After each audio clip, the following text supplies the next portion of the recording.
Et bonjour à toutes et tous et bienvenue sur ma chaîne. Je suis ravi de vous retrouver comme d'habitude. Je suis toujours Baptiste Malatier. Je suis canal, guérisseur, cartomancier, conférencier et très heureux de vous retrouver sur cette chaîne pour mes partages et pour mes guidances. On se retrouve aujourd'hui pour une guidance lunaire. La nouvelle lune du 14-15 septembre, une nouvelle lune en Vierge. Comme d'habitude, pour tous ceux qui souhaitent une consultation à rendez-vous individuel, il y a la petite adresse rdv.baptistemalatier@gmail.com et je la remets en bas de la vidéo. Je suis très content de vous retrouver, j'espère que vous allez bien, j'espère que vous êtes en forme, que cette rentrée se passe bien ou s'est bien passée. Moi je suis très heureux Je suis très heureux, voilà, je sais même pas pourquoi je vous le dis, mais voilà, je suis très heureux. Bon, non, c'est bien.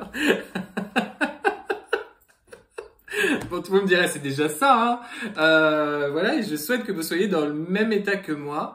Le climat astrologique, il est un petit peu compliqué en ce moment. On est toujours en pleine rétrogradation mercurienne.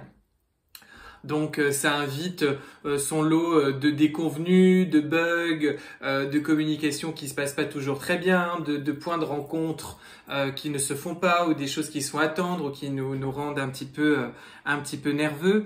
Voilà, on a une rentrée un petit peu chargée et autour de ça, on arrive dans la saison, on est au cœur de la saison de la Vierge. On a cette nouvelle lune du coup en Vierge. La Vierge, c'est un signe qui nous ramène quand même à la réalité, hein. C'est un signe assez terre à terre. C'est un signe pointilleux, c'est un signe qui aime être perfectionniste.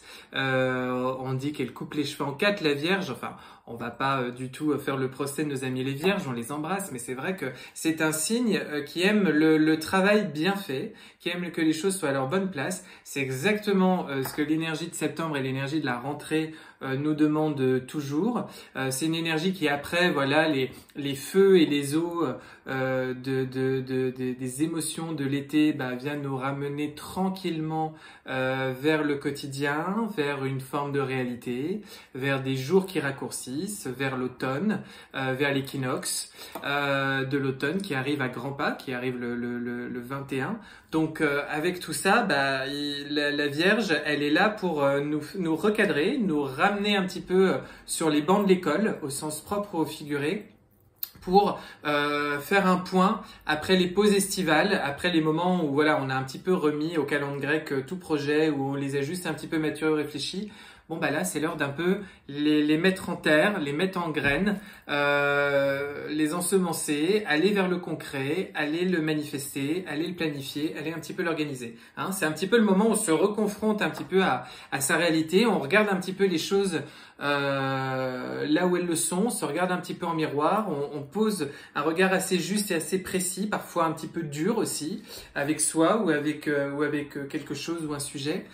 Bref, vous l'avez compris, c'est un vrai signe qui nous fait progresser parce qu'il aime que les choses elles soient bien faites. Et puis avec l'énergie de la Vierge, on est quand même sur une énergie où voilà, j'ai envie de vous dire, la Vierge quand elle a une idée en tête, elle l'a pas au cul, quoi. Vous voyez ce que je veux dire? Non, mais bon, c'est un peu freestyle encore aujourd'hui. Vous avez compris. Mais vous voyez, quand on a quelque chose, un projet à mener, un truc qui nous dérange, un truc qui gratte, un caillou dans notre chaussure, quelque chose qu'on veut voir arriver, qu'on veut voir progresser, qu'on veut mettre en place, c'est maintenant. Et on est accompagné un petit peu astrologiquement pour ça. Hein. On a peut-être un besoin de faire du tri, de faire un besoin de ranger, peut-être physiquement, vous rangez, vous triez, vous nettoyez plein de choses en ce moment autour de vous. On parle du ménage de printemps, mais il est tout aussi intéressant le reset de septembre. Notre corps énergétique, il l'appelle aussi, notre corps physique aussi, peut-être de se prendre un rythme, d'avoir des résolutions, de jeûner peut-être un petit peu ou plus, d'adapter son alimentation, de commencer à avoir quelques peut-être pratiques énergétiques qui vont nous faire entrer dans l'automne et ces énergies où la sève elle redescend, etc. Bon, déjà dès le mois de septembre, on est déjà dans les énergies de l'automne où certaines choses retombent et retournent en terre. C'est le moment, voilà, de faire place nette pour du nouveau. tout nous pousse à rentrer dans un nouveau cycle, collectivement, tout nous pousse à rentrer dans de nouveaux chapitres de notre vie, à faire vraiment le point sur ce qu'on veut voir progresser et ce qu'on veut voir apparaître cette année, et à déjà être un petit peu dans cette énergie maintenant, en plus comme on va vers des énergies de plus en plus hautes, à ne plus simplement un petit peu l'espérer, se dire tiens, mais se dire je vais déjà le ressentir physiquement et le vibrer à l'intérieur de moi. Voilà comment cette nouvelle lune, son climat astrologique énergétique. On va aller le voir plus précisément comme d'habitude avec le tarot, mais voilà un petit peu comment elle s'exprime. Donc elle sera dans la nuit de jeudi à vendredi, cette nouvelle lune en Vierge, et puis elle va nous ouvrir en plus ensuite tout droit vers l'équinoxe d'automne qui est un moment très particulier d'un point de vue énergétique. Encore une fois, je ne vais pas rentrer dans certains détails plus de ce qui me vient, de ce qui me traverse en ce moment, parce que je vais rester sur mon cadre de la guidance lunaire, mais je vais vous refaire des vidéos très bientôt sur des choses que je ressens, sur le collectif ou quelques prédictions, des conseils, voilà. Et puis en plus, pas mal de projets qui arrivent, notamment avec nos amis de Rayonnance TV, une nouvelle conférence le jeudi 28 et un tout nouveau programme de conférence. Je vous en parle la prochaine fois, mais ça va être sympa et surtout ça va être complètement inédit et je suis très excité de ce projet-là. Voilà. Et pourquoi finalement je vous le dis? Parce que je suis bien dans mon énergie de la Vierge, je trie, je fais de la place, je mets en place et je suis dans le concret et en train de ramener vers la réalité, vers le concret, plein de choses. Allez go, le tarot. Je sais pas si vous avez remarqué, mais j'utilise plus que ce jeu de tarot en ce moment. Je sais même plus comment il s'appelle. Ils ont toujours des noms à coucher dehors. Le Radiant Rising Tarot. Bon bref. Bon, je me fais rire tout seul. J'espère que vous m'en voulez pas. Non, je sais plus comment il s'appelle. Ah non, je crois que c'est le tarot Grand Luxe. Voilà. Donc rien à voir avec le Rider Ride Tarot. Non mais il y a un tarot qui s'appelle comme ça, c'est celui-ci. Je sais plus exactement quel est le nom. Voilà, donc c'est une séquence bien utile parce que si vous souhaitiez avoir le nom du tarot, vous l'avez pas. Non, si ça vous intéresse d'ailleurs, vous pouvez me l'écrire en commentaire. Je vous donne les noms des tarots que j'utilise, que j'aime bien, etc. Mais c'est vrai que maintenant j'adore le tarot Grand Luxe. Je crois qu'il s'appelle vraiment comme ça. Parce que j'aime le luxe. Non, c'est parce que voilà, il me plaît, il me parle, je le trouve très joli et tous mes amis à qui je l'ai recommandé, je l'ai fait acheter, ils adorent et ils jouent comme des dingues avec celui-ci. Voilà, je le trouve trop bien. Bref, allez, les loulous, on démarre. Vous savez, on aime quand même un petit peu, c'est pas parce que c'est la rentrée scolaire qu'on n'a pas le droit de se marrer, voilà. Et puis sur cette chaîne et surtout sur les guidances lunaires quand même, on a le droit un peu de fantaisie. Et d'être en digression, ça ne change pas de mes commentaires que je pouvais recevoir de mes professeurs quand j'étais à l'école. Au cœur de cette nouvelle lune, les enfants, qu'est-ce qu'on a? La 8 de coupe. Allez, on fait du tri, on passe à autre chose. La 8 de coupe. Ok. Qu'est-ce qu'on laisse au passé? Qu'est-ce qu'on laisse derrière nous dans nos réflexions avec cette nouvelle lune? La 8 de denier. Tiens donc, je vais tout de suite demander une petite précision. Et le pape. Ok, d'accord. Ok, je vois un peu mieux. Qu'est-ce qu'on a dans notre tête avec la nouvelle lune? Avec cette nouvelle lune, nous avons dans notre tête un cavalier de bâton. Ouais. Qu'est-ce qui nous aide? C'est sur quoi on va s'aider? C'est sur quoi on va se reposer? Alors, on va se reposer littéralement, la 4 d'épée. C'est marrant, je ne me serais pas du tout attendu à ce que des cartes pareilles tombent avec l'énergie de cette nouvelle lune. Mais bon, on va rentrer dedans, on va voir ce dont on veut nous parler précisément. Et puis, nous allons vers quoi? Nous allons vers la tempérance. Moi, ce que je vois, en fait, c'est que cette nouvelle lune, elle est vraiment sur l'énergie de la Vierge qui nous emmène vers l'automne, qui nous emmène vers l'équinoxe.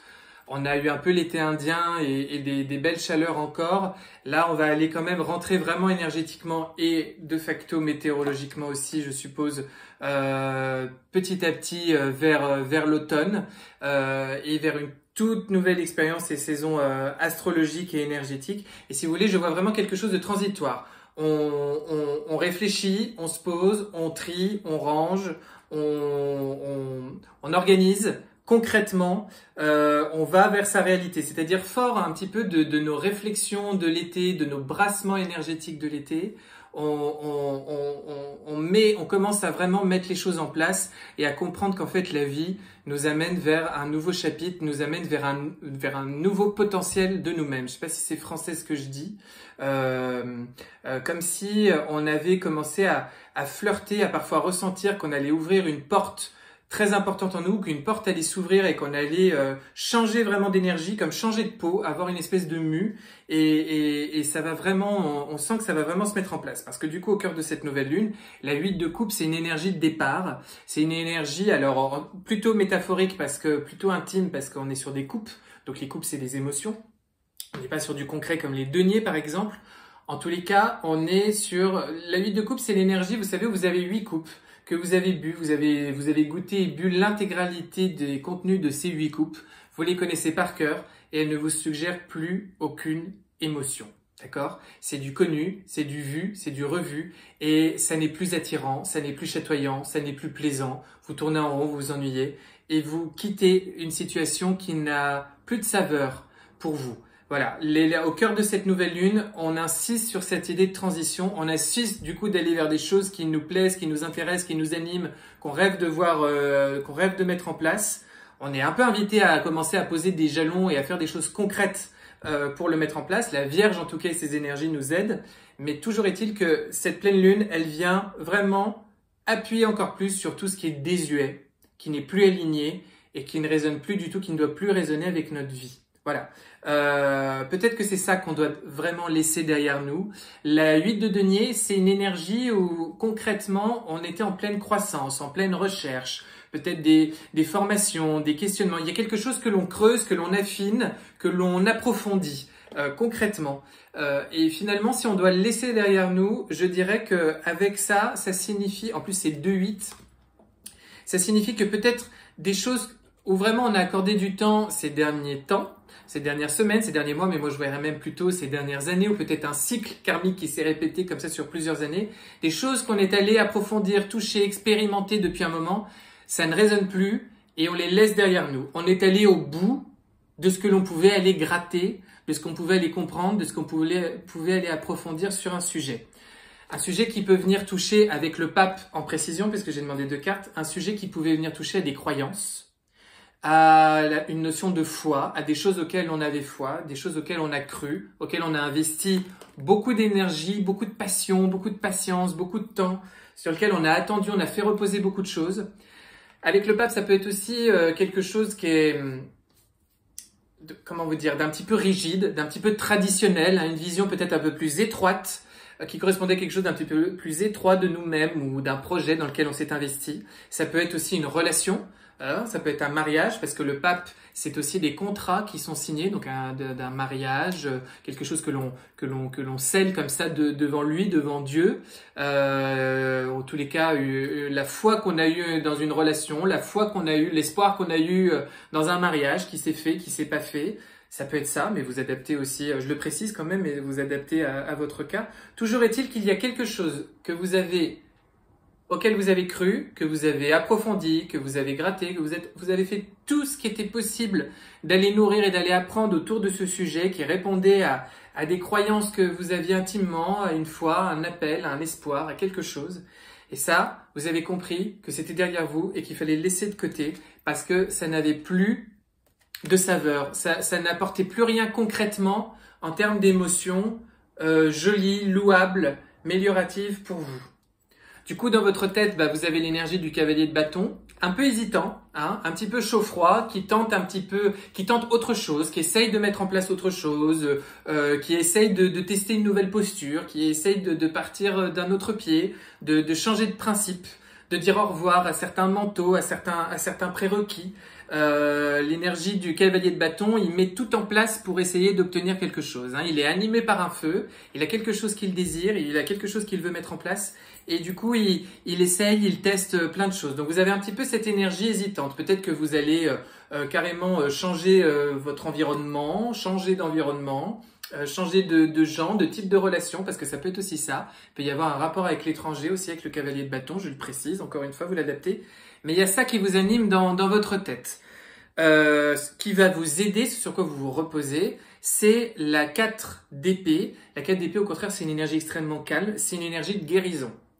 Ce qui vous aide, c'est que ce que vous avez compris précédemment, jusqu'à présent, vous permet de vous guérir et de lâcher quelque chose. Voilà, vous permet de revenir, vous recentrer profondément sur vous-même, de vous relier profondément à vous-même et de vous solidifier à partir de ça, de vous aligner à partir de ça et d'être en paix avec ça. C'est une énergie assez silencieuse, c'est une énergie où on fait le point, c'est l'énergie où, voilà, on a précédemment, vous savez, la 4 d'épée, elle arrive après la 3 d'épée qui est une énergie douloureuse, où il y a eu des blessures au niveau de l'âme, où il y a eu des choses comme ça qui n'ont pas été simples à intégrer, à vivre ou à digérer. Et la 4 d'épée, elle vient réparer ça, hein, elle vient rapporter du baume, de la douceur, du silence, avant de repartir un petit peu à l'attaque, au combat, en tous les cas de revenir dans l'énergie. Donc ça doit vous aider en ce moment. C'est que ce que vous avez compris de ce que vous avez mis en place précédemment, vous en intégrez une leçon, vous en intégrez une sagesse et vous enveloppez quelque part dans cette sagesse. Du coup, vous allez vers plus de douceur, les enfants. C'est ce vers quoi vous amène cette nouvelle lune, avec la tempérance, arcane majeur, hein, une énergie d'équilibre. Le cavalier de bâton, j'ai dit, il y a un côté un petit peu chaud, froid. Il essaye de se placer à l'avant du bateau, il essaye de se mettre à l'arrière du bateau. Un jour, il veut monter sur un cheval et être le cavalier qui fonce. Un autre jour, il est au galop. Un autre jour, il s'arrête, il réfléchit. Bref, il est hésitant, il part peut-être un petit peu dans tous les sens. Il veut aller vite. Au contraire, la nouvelle lune, elle va venir nous apprendre à être méthodique, à être patient, à être pondéré, à être tempéré, mais à faire preuve d'énormément de douceur et d'équilibre, d'accord ? De non plus être un côté chaud, un côté froid, mais finalement de faire avec ces deux énergies et de comprendre que c'en est là tout l'intérêt. Il y a vraiment quelque chose où on vous ramène vers de la douceur, de la patience et de la sagesse avec cette nouvelle lune. D'accord ?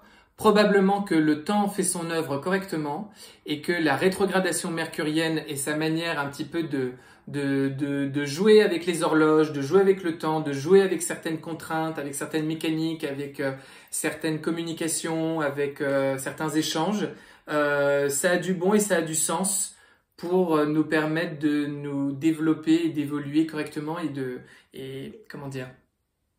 de s'en remettre quand même un petit peu à cette espèce de sagesse que la vie, elle nous veut du bien et qu'elle nous amène de toute façon à bon port. Ok ? C'est vraiment ça le climat de cette nouvelle lune. Donc je vous la souhaite très douce, très jolie, très agréable à vivre. Si la rentrée n'a pas été que tempérée justement, n'a pas été que dans la tempérance, je vous souhaite de gagner d'avoir un peu plus de sérénité grâce à cette nouvelle lune. Prenez soin de vous. Je reviens très vite avec d'autres contenus, d'autres vidéos sur cette chaîne pour vous faire d'autres partages sur des sujets plus larges que l'astrologie et les lunes.